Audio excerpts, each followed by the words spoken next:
All right, Cameron, you were just telling me the story about how you spent 8 days in the Himalayas with monks, meditating, eating meals with them. And I went, whoa, whoa, whoa. We need to share that. This is fascinating. My audience wants to hear this story. So let's just start with this, man. Yeah. How did you end up in the Himalayas meditating with monks for 8 days? And who was with you, by the way? So my wife was with me, and the timing of it, and I don't want to kill the buzz on this, but I think it's very relevant. My dad passed away 5 weeks ago, very suddenly, Mm, at 80 years old, and I was really struggling with starting the grieving process. But we had this trip booked to Bhutan with these 20 other entrepreneurs, so we went off to India and spent 4 days in India getting ready, and then off into Bhutan in the Himalayas, and it was 20 entrepreneurs with the CEO who organized it all, and we spent 8 days hiking up to one day up to 13,500 feet, which is very, very high altitude. Most of the days we were around 10 or 11,000 feet, and we were sleeping in monasteries, eating on the floors, living with monks, meditating with monks, hiking with them. It was an unbelievable experience. that's incredible. It's funny you say that. It was probably yesterday. I was thinking about how I have this inner conflict between my desire to change the world. I also enjoy the fruits of my labor, but I also really want to be a monk and just have, I'm antisocial. I want to be by myself all day, just connecting with my spiritual side, and so it's this interesting dichotomy between like being of the world and then trying to transcend these Mm. worldly, achievements and things that society has told us are important. I think that's why it was so powerful for me to be there too, because I needed to have some space to decompress and to try to start processing and to think about what really mattered. And my wife and I got married back in May, so only like five months ago. So it was a Mm. really amazing time for us to have this time to decompress together and do the trip. But yeah, to see the way that they live, we were sleeping, 20 very successful entrepreneurs who could sleep in any of the best hotels in the world. Yeah. We're sleeping on 1 inch thick mattresses with um, old sheets and blankets that I'm not sure when the last time they were washed. And we're sleeping in our dirty clothes from hiking because there was nothing else to really change into. Huh. We were hiking with a day pack. Like this was the only pack that we had to go hiking in, and we had to keep everything in for a few days.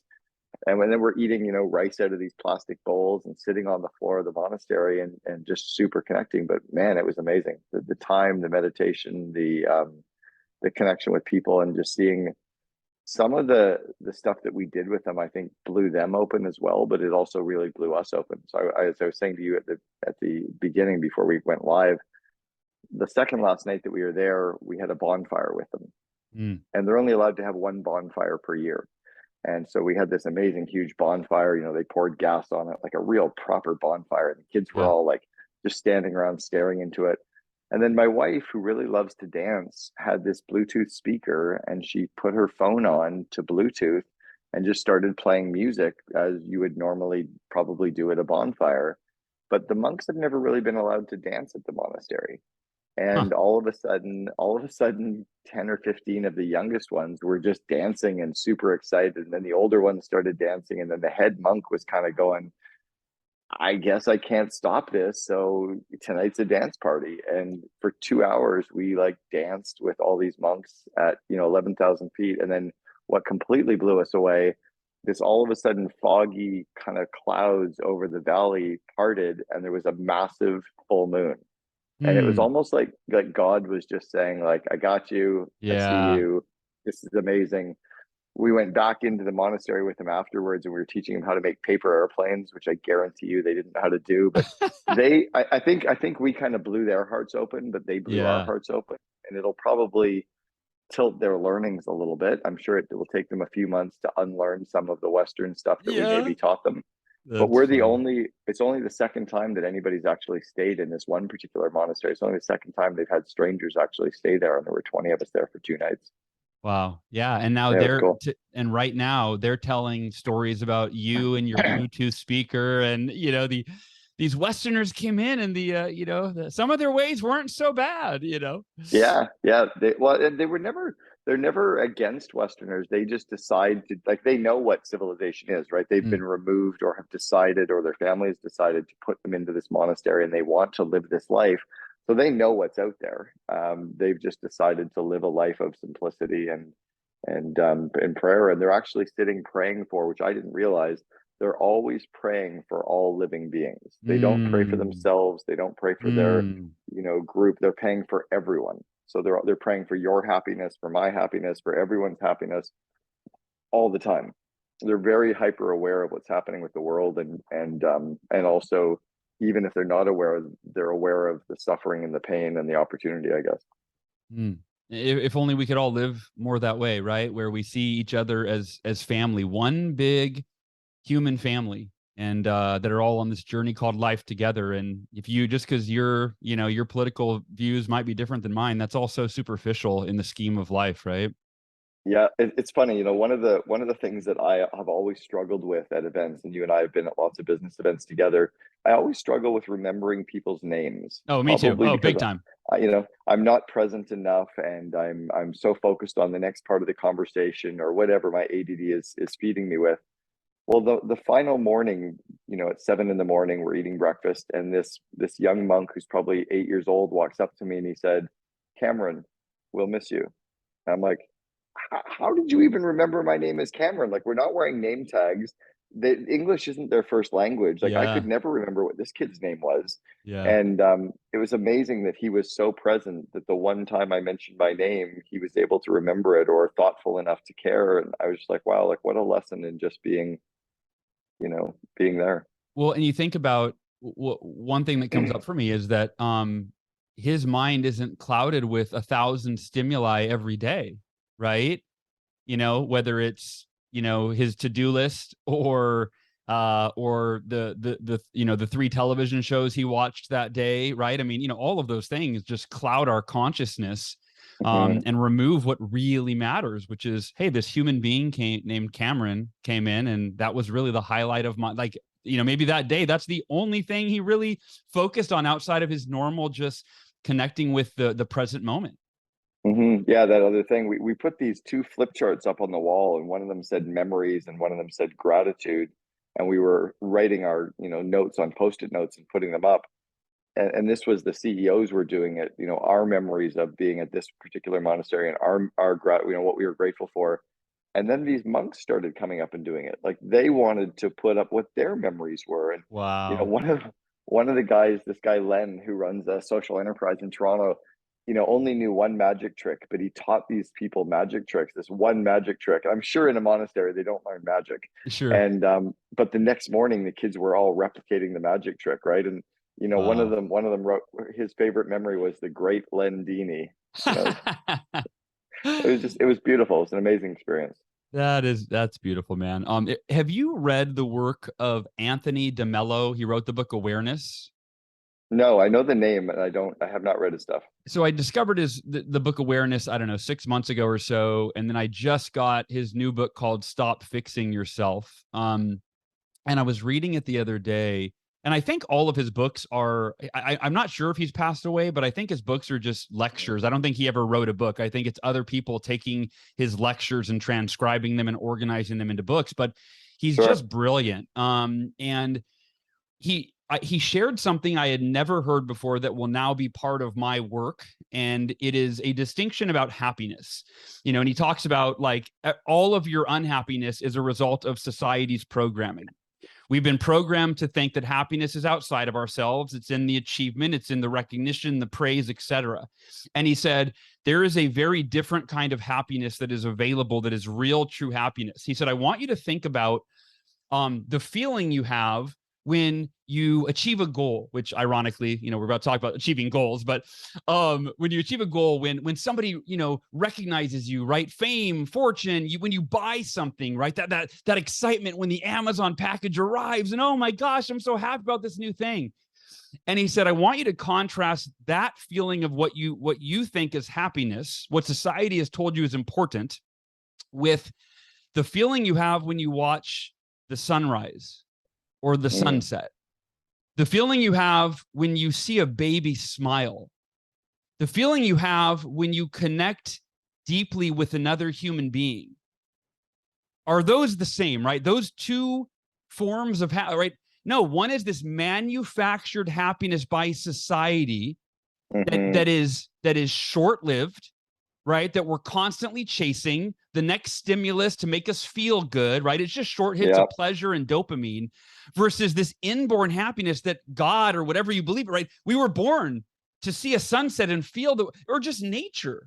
We were Yeah. born to, when we're in nature, to feel the presence of God, and just the moment is It's perfect. And it was it's just so such a simple. powerful distinction. Yeah, it's so simple when we actually can kind of get present and think about it that way too. Yeah. Yeah. So with that, let's talk about goals. I had you on the podcast. Last time we had a conversation on the podcast was episode 293. And we focused on how to be successful as an entrepreneur. Since you and I co-authored the Miracle Morning for Entrepreneurs, that seemed like the obvious, first choice. And when you and I were, going back and forth on text about what today's topic was going to be, what I came up with is, you work with individuals who were required to perform at the highest level with major stakes, a lot of pressure, right? I'm talking about CEOs and COOs and executives, and Mm-hmm. that have, Mm-hmm. the entire company, right? They're responsible for the success, for their shareholders, for their employees, you name it. So my thought was, well, anything that applies to them, it applies to all of us in terms of setting goals, overcoming obstacles, following through. How do you follow through when you're not motivated, right? For most of us, if we're not motivated, nobody really sees that we didn't do what we were supposed to do Mm. today. But the executive doesn't have that luxury of just, taking a week off and going and sulking or, procrastinating, right? They've got accountability at the highest level. So that's the angle that I really wanted to take is, what have you found working with top performers, with executives, when it comes to, we could start with, setting goals, creating a vision. Like, let's start there. Yeah, and it's interesting that you brought this up because I'm going to even slightly switch it Mm, to I think even tie in closer to everybody who's listening. In the book that we wrote, The Miracle Morning for Entrepreneurs, one of the chapters that we worked on was the vivid vision idea mm, for a business or for a person to have a vision for their life. My wife and I, and I'll send you the link to it, maybe we can share it, just actually created our vivid vision for our relationship as a couple and what Cameron and Ashley as a couple look like, act like, and feel like December 31st, 2025.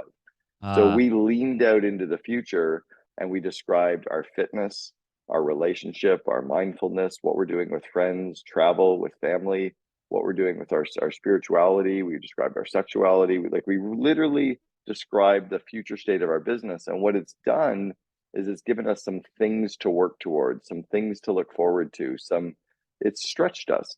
And I think as you mentioned, these CEOs that, have to find motivation, one of the easiest way to find motivation is to set bigger goals, right? To mm, create a vision or a vivid vision that's a few years out that stretches you again. And in the absence of that, it can kind of become very routine. Life can get boring, or life can get routine, or your business can get routine because you don't have motivation. No one's going to come to you as an adult and give you goals anymore. You're not, your parents aren't raising you.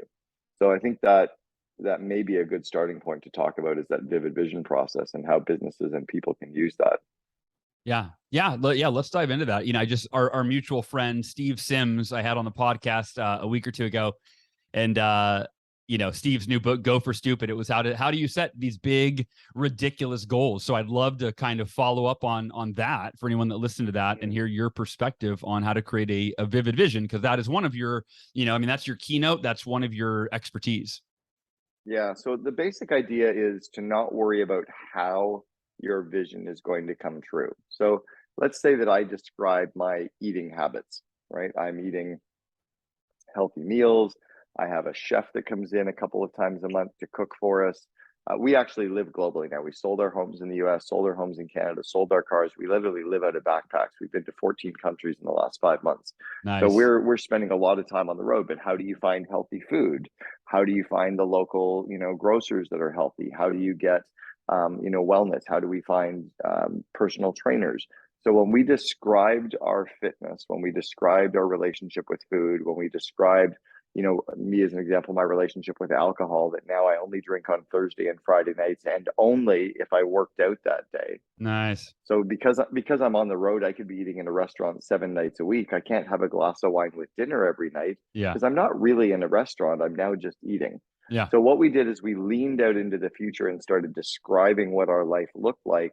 By the way, in Cam, all real of these quick, I sorry different to cut you buckets. off, but I just have Yeah, to yeah. point this out. Am I understanding correctly that you got married 5 months ago, and right Mhm. around when you got married, sold your houses, cars, and you've been traveling to 14 countries on the road? Like, that's crazy to get married and then be like, let's go. Well, so yeah, we actually sold our stuff about 14 months ago, but so Oh, okay. we've been to 35 countries together in the last 4.5 years. Oh my gosh. So even during COVID, we found ways to still stretch ourselves a little bit. But yeah, since May 1st, we got married in the middle of May. Since about May 1st, I think we've been to 14 countries, and That is a it's wild October. way to start a marriage, man. Yeah. It's been fun. It's been really Yeah. cool. Um, so yeah, we're just trying to, so the Vivid Vision idea becomes a 4 or 5 page written description of what your personal life or your business or what your relationships look like 3 years in the future. So that if you can lean out that 3 years and describe it, not how it happened, but describe what it looks like, then you as a person, or you as a couple, or you as some of your friends, or you as a coach can start figuring out the plan to make each of those things come true. How So far we out did you say you designed typically create your vision? How many years out? 3 years. If we 3 go out years. anywhere past 3 years is too far out there, and it feels like we don't. There's no real urgency to get around to it because it's so far. And if it's 1 year out, it's too similar to today, right? Got it. So the idea is to kind of stretch yourself out 3 years, and then think about every aspect of your life or your business in that way. You commit it to paper. Maybe you get a copywriter to help you polish it and make it pop off the page so it really resonates well, and then you just figure out how to make that come true. So that's been something that we've been working on both as a couple. So I have one for us as our married couple. I have a vivid vision for me as a person, just as me as Cameron, as a dad, and a husband, and a friend, and then I have one for my business for the COO Alliance. I love this. So I'm taking notes here. So 3 year vision. So for you as a person, your marriage and your business, did I miss anything? Nope, that's it. Okay. So for you as a person, your marriage and your business. I love that. And what this does is this provides kind of the end game. It's almost like if I handed you a jigsaw puzzle and I said, here's a 5,000 piece jigsaw puzzle, all of the pieces are red. You'd have no idea how to build the puzzle because you need to see the picture on the front of the box, right? To know where Yeah. pieces go. So the vivid vision becomes like the picture on the front of the jigsaw puzzle box of your life, or the picture on the front of the jigsaw puzzle of your business or your relationship. So then you can start figuring out, how do I make parts of this start to come true? So if you're listening right now, I would do what I am doing and schedule 1 hour to create your vivid vision. I literally just put it in my calendar. I'm actually putting it in now. Create my vivid vision in 3 areas. So this is something I'm going to do, goal achievers, and I would encourage you to do. It's like anything, right? It's not what you learn, it's what you live. You've got to implement this for it to actually make an impact. But I love that analogy that Cameron just gave. Cameron, the puzzle box analogy, right? If all the pieces were red, and I think that not having a vivid vision it's kind of like that, right? It's like I don't know what I'm working towards. I'm just working, right? But and most of the people that are listening, have either built a home or done a renovation, or maybe they've been around people. They've seen a home being built.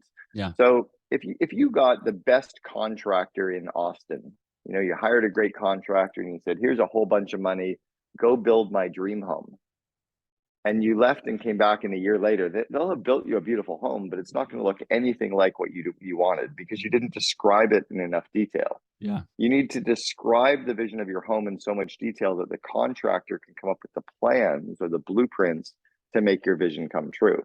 Right. So I actually just put a link in the chat on Zoom right now. You can even click on it and open through it, but you'll see probably 15 different areas where we thought about our life as a couple and described it.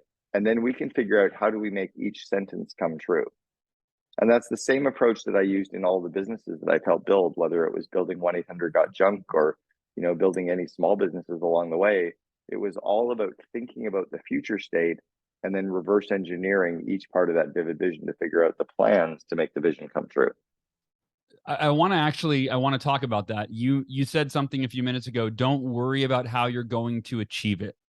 And I Yeah. So if think I'm a that homeowner, before you answer that, go I ahead. think not knowing how someone's going to achieve more than they've achieved up until this point is what stops people from even considering achieving more, right? It's like, I've only achieved what I've achieved, and that's all I know how to achieve. So I can't really see much more than that. So talk about setting a vision and then not knowing how you're going to achieve it.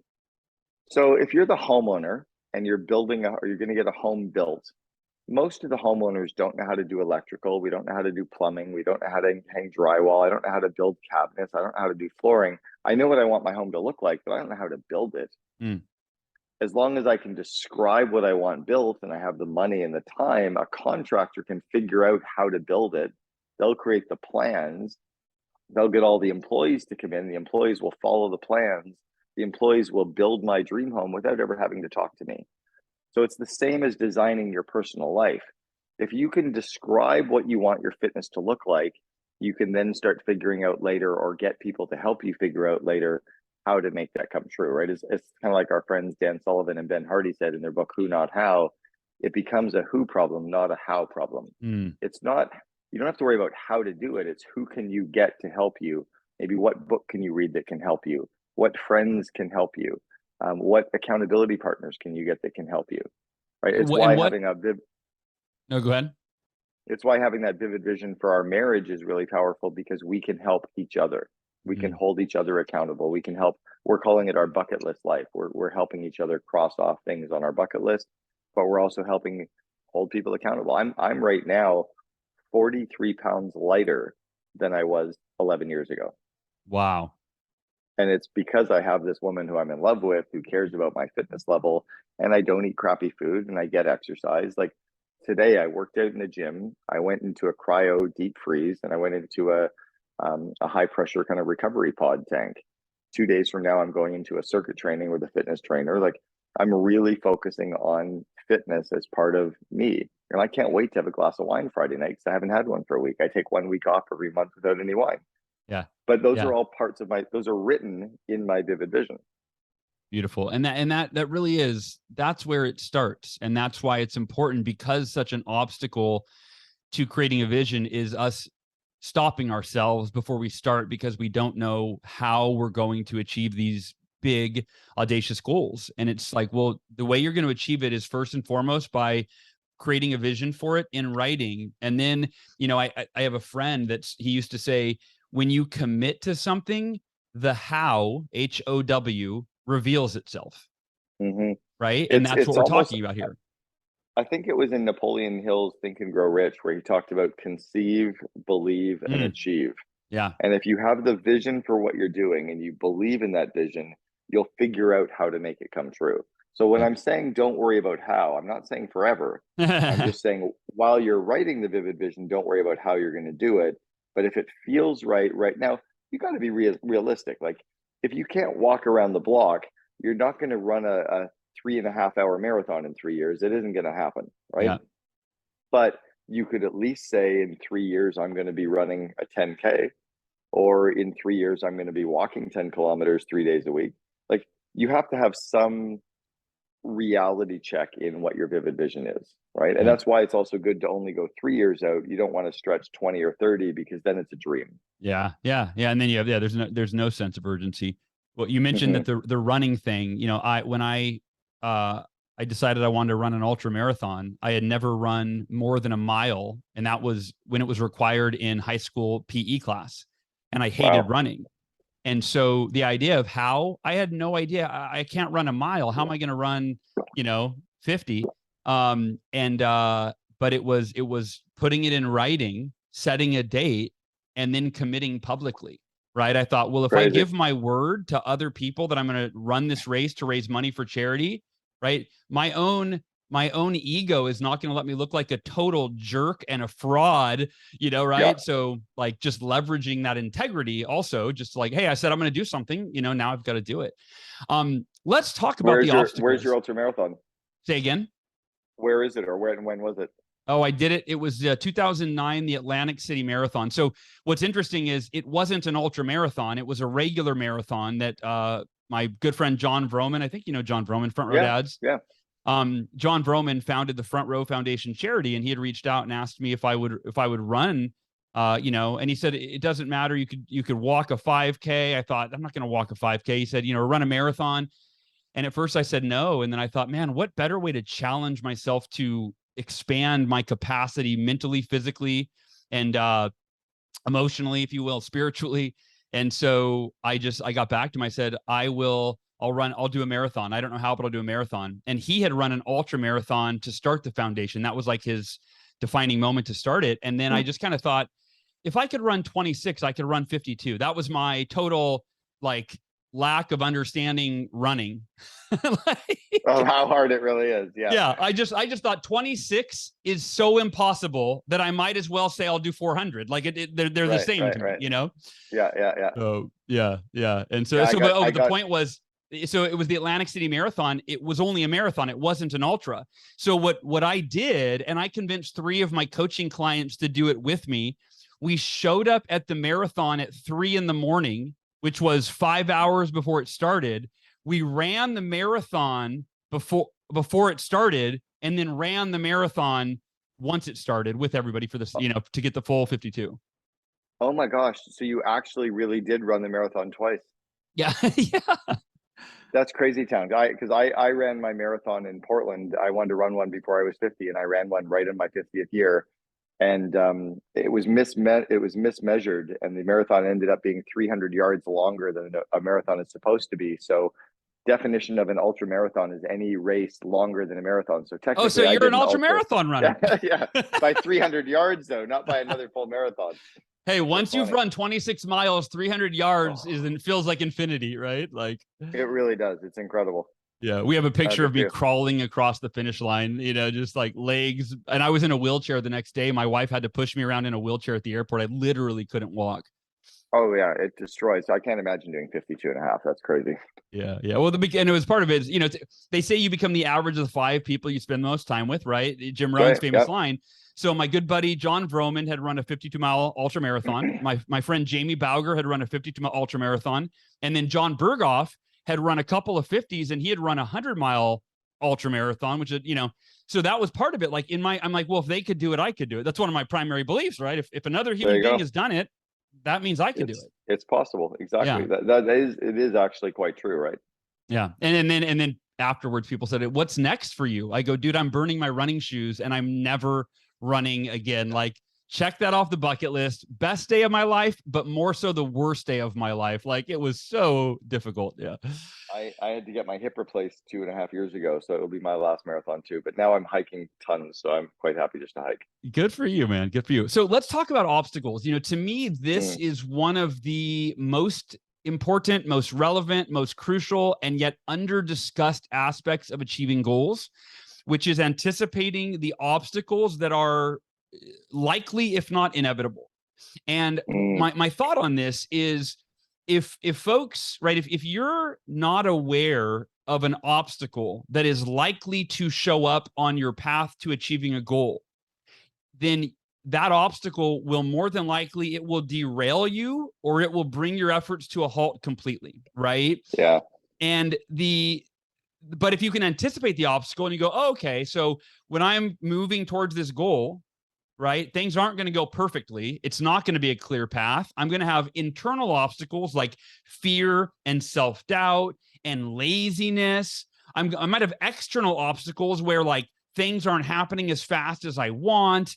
I encounter a challenge. Someone doesn't respond the way I needed them to. And now I got to start, back 3 steps, so on and so forth. So I want to ask you, working with these executives, these CEOs, what are the obstacles that you see prevent people from achieving their goals? And then we can get into how to overcome them. So when it comes to obstacles, there's a concept called the black swan. And the idea of the black swan is, I think it's 1 out of every 1,000 swans that are born is black. All the other swans are white, but there is this genetic thing that happens, and it's predictable that 1 out of every roughly 1,000 will be black. So you just know something weird is going to happen. Well, in business or in life, something weird, something unforeseen, some obstacle is going to pop up. And when you least expect it, boom, there it is. So part of it is to just not get all ruffled when it happens. It's kind of to go, oops, there it is. So we were building an auto body chain years ago. In the US, it's known as Gerber Auto Collision. In Canada, it's called Boyd Auto Body. My partner, who's the CEO of the company, Terry, used to get pissed off every morning by this guy, Greg. So Terry wrote on his to-do list one day, get pissed off by Greg. And then he walked in the morning and Greg upset him, and Terry's like, well, I got that done. Nice. And it was a mindset that he allowed himself to no longer get upset that this guy was upsetting him. He's like, I expected it. It happened. It didn't bug me. I moved on. Yep. That's kind of the way that you have to get around obstacles as well. There is no straight line from where you are to where you're going. It's a bit of a bob and weave. It's a bit of a make it up as you go. But as long as you're pointing in that general direction of that vivid vision of your goals, as long as you're working towards that, you can kind of meander your way through. Much like driving a car, we've all been driving a car and gotten to a point where it says, "Oh, detour." Well, we don't get all upset when we just follow the detour signs, and about a half mile later, we're back on the road again. Well, we might get a little upset, to be fair. Right. But the reality is there's nothing to really worry about because it's just telling you where to go, and you're going to be back on your path again. So the being upset part doesn't serve us at all. Yeah. Right. The getting frustrated part doesn't serve us at all. Yep. When we were building College Pro Painters, we used to say that we hired people that were very high in tenacity. And tenacity was the dog-like work ethic to get over, under, or around any obstacle put in one's path. That was a core fundamental trait that we hired for. I remember hiring Kimball Musk, Elon's brother, in 1993. And that was one of the core things. Kimball was very strong in leadership, very high in tenacity, very high in introspection.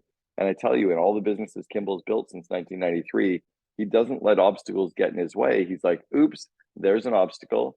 I expected it. How can I get over, under, or around it? If I can't figure it out, who can help me? Let's keep going. Yeah. And by overcoming the obstacle, you now have a new capacity to overcome future obstacles, right? Right. It builds that muscle, right? It builds that strength. The reality is there's going to be challenges. It's how we mentally approach them and how can we leverage our network and, the ideas that are out there. We used to have to be the smartest guy in the room. Now we don't. Now we have to know the smart people around us and work and collaborate together. Love that. So how do top performers overcome those obstacles that all of us face, right? Many of them internally. And here's the biggest one I get. I was talking to my COO, Tiffany, who you've interviewed on your podcast. And the other day she mentioned, we were just planning, we're doing these things. I think this will be our third month, called the Miracle Morning Community Monthly Gathering. And it's a Zoom meeting with a few hundred Miracle Morning community members where we all get together and connect. And we lead them through a practice, and I teach something, and then they go into breakout rooms, so on and so forth. And we were planning, for that. And I said, Tiffany, your ear is to the ground in terms of, she kind of is our customer service person right now.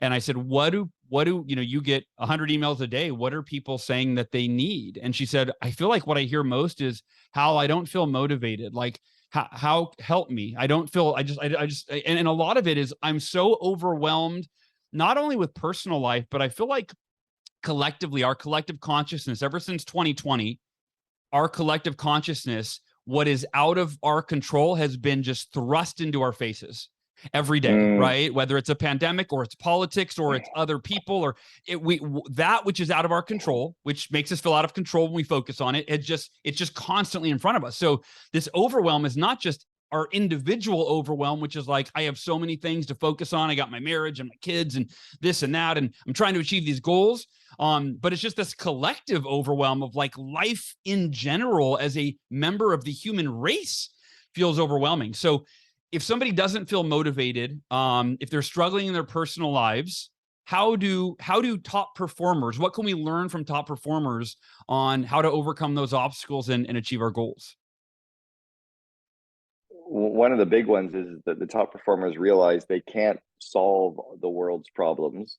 So they actually don't worry about the world's problems. Yes. They don't think about all of the angst that everybody else is going through. They worry about what they can control, right? Control the controllables. Yeah. What's the prayer? There's a prayer on that. It's like the God, serenity prayer. The serenity prayer. God, give me the serenity to accept the things I cannot change, the courage to change the things I can, and the wisdom to know the difference. There's a huge part of that we have to bring into the business world. The reality is, in our business, there's some stuff that we can change, there's some stuff that we can't. Don't stress, work on the stuff you can change. The next part of that is the high performers realize they don't have to be the smartest person in the room. They have to know the smart people in the room. You know, the school system, at least the one I grew up in, really hurt me because I'm 56. I grew up in an era where we had to memorize everything. You know, I'd go to the library to grab the one book to write my essay on, and it was checked out. So I had to change the entire thesis for my essay. Now kids just go on Google and it's all there, right? So now you don't have to memorize. You have to know how to find information. You have to know how to access it. You have to collaborate. I think it's the high performers realize that it's not a how do I do this? It's who can help me. My dad told me that years ago. He said, you'll never be smart enough to figure out all the business problems on your own. Follow what the smart companies are doing and just do what they're doing, and it'll get you most of the way there. So what does that look like for someone listening that is, if in the business context, they're either a solopreneur, so they've got no team to lean on, or someone listening, half our audience, they're not in business at all, right? So that they're going, okay, well, my goal is to kind of like you talked about, Cam, I want to lose 10 pounds and be in, better health, or right? So let's go back. I always go back to the basics. If somebody said to me, I want to have a more productive day, I want to have a better life, I'd say, well, are you practicing the morning savers, right? Are you doing the silence, affirmation, visualization, exercise, reading, scribing? No, I'm not. Well, then don't ask me any more questions. Do the savers, right? When you're doing that for 6 weeks, then I'll give you the next tip. But until you do those, so years ago, we had a franchisee at 1-800-GOT-JUNK call me up, and he wanted the next marketing kind of secret silver bullet. And I said, are you parking all of your trucks in high visibility? No, but give me the next tip. Are you putting signs out there? No, but give me the next tip. Are you putting flyers out around every job? No, but I'm like, look, until you're doing the 3 basic things, I'm not giving you any more tools. Yeah. Those 3 things work. And by the way, if there's something better, we'll tell you later. So all of these people that are reading another book, reading another book, and not doing the stuff that the best books are telling you to do, you're your own worst problem. Yeah. So the smart people are actually taking the advice they get and they're using it. The smart people are taking the cheat sheets and they're using them, right? The shortcuts. They're just following those hacks because they work. Yeah. I think that's a big problem. There's no secret for how I lost weight. I stopped eating crappy food. I stopped eating everything that was on my plate. I'd stop eating when I was full. I'm drinking tons of water constantly, right? I'm not drinking anywhere near as much as I used to drink, and I get alcohol, right? You're right, alcohol, yeah, and so it's pretty basic. Put healthy food in your body. Don't eat as much food, and get some exercise. So let's talk about that then, because the obstacle to that. So everybody, like, the reality is, we know what we need to do more often than not. It's that we don't do what we know we need to do. And so whether it's a lack of discipline or a lack of motivation, how do you get yourself to do what you need to do? Or top performers you've worked with, how do you get yourself to do what you need to do when you don't feel like it? Because I think that's the biggest thing holding a lot of people back. The one is that I talked about this in the Miracle Morning for Entrepreneurs, is if I have a bad morning and I don't follow all the savers and I don't follow my morning routine, I don't stop. I wake up tomorrow and I try to have a better tomorrow than I had this morning. So if I all of a sudden have a bad day and I order the fries instead of the salad, and I have a protein shake when I should have had a juice, or I have juice when I should have had water, or whatever, I don't get exercise and I have a glass, I don't quit. I just shoot, I shouldn't have done that, and I wake up tomorrow and I try again. I kind of give myself the benefit of the doubt, and then I try again. But I'm always driving towards a goal. And I tell people what my goals are. I share them. So I kind of have this built-in accountability group. So, I mean, really summing up what you said today, it's, you've got to create the vivid vision, right? So that you know what you're working towards. Don't be surprised by obstacles. Expect them. I love that story you told about your friend that, to-do list, get pissed off, or, you be upset by Mike. Got it done. It's amazing, right? That's that Wayne Dyer quote. When you change the way you look So at things, simple. the things you look at change. Now, Mm, when the obstacle comes, you're like, oh yeah, I was expecting that. I was ready for it. it's no And big then deal. honestly, do the savers. Like I can't argue with that logic, right? Which is like, it's the fundamentals. It's the basics that work in our Mhm. society. We've been conditioned to think that we need to find a magic bullet, a secret, or something new. When the reality is, what has created success for people for the last 100 years, the fundamentals, that daily morning practice, right? Setting yourself up for success with the clarity of your vision, knowing what you need to do, and following through. That's the recipe for success. It isn't Yeah. magic. It isn't a secret. Yeah, if you're hungry and you need a snack, go get some carrots and a glass of water instead of going to get a bag of chips and a Coke, Yeah. right? Yeah. Like it's pretty simple. It's pretty simple. Well, man, where are It's you headed? it's and it's just caring about your goals and caring about yourself and caring about that vision. And then, as you mentioned, surrounding yourself with other people that are driving for that success too, right? Yeah. Yeah. Yeah. And that can be your significant other, like you talked about your wife supporting you and vice versa. And it could be it Hmm. could be a friend. It could be your accountability group. It could be your, Miracle Morning community. I mean, infinitely anyone. And it could even be a Google search, right? If you mentioned, don't be the smartest person in the room, right? I always say that we're all one Google search away from any solution to any problem that we have, or any answer to any question that we have, right? Yeah, Um, exactly. Awesome. Well, where are you and your bride headed next? From here, so we're in Dubai right now. 1st of November, we go to the Genius Network event back in Arizona for a bit, and then we're Nice. doing some work with a couple of coaches in Arizona throughout first couple of weeks of November, and then we're off to Israel for about a month in December, and then we're skiing with my kids in France in the 12 LA over Christmas and New Year's. Man, that living Yeah, the dream on so many levels, yeah, Cam. Congratulations yeah. for creating this life, brother. Thank you. It's been fun. Thank you Yeah. for actually asking me to be that co-author on the Miracle Morning for Entrepreneurs too. It's been great. Yeah. I think, yeah, no, I mean, it's amazing that you and I, I think we met at Genius Network. I think, wasn't that where we met Hmm. and had the Yeah. conversation at that meeting in Arizona? Yeah, you were walking out of the bathroom. I was walking to the bathroom, and you kind of stopped me in the hallway and asked. And I was like, "Hell yeah, I would love to be." Like I just trusted my intuition because the opportunity to co-author was aligned with the vision of where I was going as well. Right? It was helping entrepreneurs, helping people with their businesses. So it was a hell yeah. And I love that you just told that behind the scenes story, right? Isn't that funny? The way Hmm. things happen, right? We co-authored a book because we happened to cross paths in the hall. May or may not have happened without that chance meeting of me leaving the bathroom and you heading into the bathroom. So we actually owe the It, bathroom a debt of gratitude for. it's also another good reason of if you to put yourself in the rooms with other high performing people, Yeah. even if it's in your city, and going to meetups in your city or going to coffees with the city, or going and joining a running club. Like, start hanging out with people that are driving forward in their lives in some way, shape, or form, and that'll make a better you as well.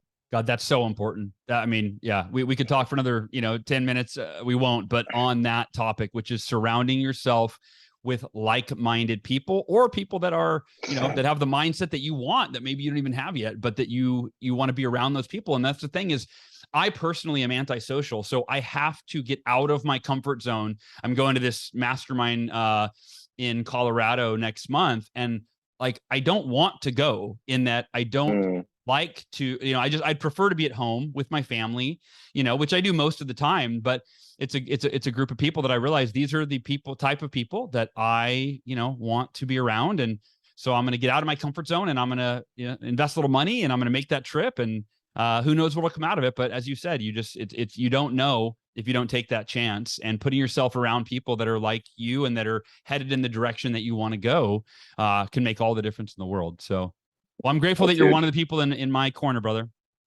Same. Thank you. And I'm always in yours. All right, Cam, I love you, buddy. Goal achievers, I hope this is valuable for you. It's the most valuable if you take action. If you schedule time to create your vivid vision for yourself, possibly for your marriage, possibly for your business, but start with yourself.